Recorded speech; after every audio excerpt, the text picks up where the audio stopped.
度以前咁多名牌子，但係呢度竟然有夾公仔鋪頭啊！睇新聞咧就話昔日呢個名牌嘅集中地柏麗購物大道咧，而家已經變咗一個國貨嘅散賣場。咁今日咧我就帶大家行一轉，同埋做一個小統計，究竟呢條街咧而家變成點啦？今日行啦，我見到第一間咧已經貼咗招租呢個告示啦，190尺建築面積咧14.8萬就租到啦。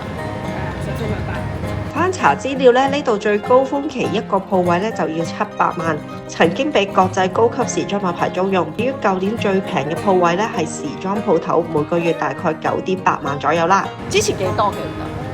之前加2萬16.8萬，3個月前左右，半年左右啦。急咗半年啦。咁呢個價有冇得再減㗎？應該會有嘅。應該會有。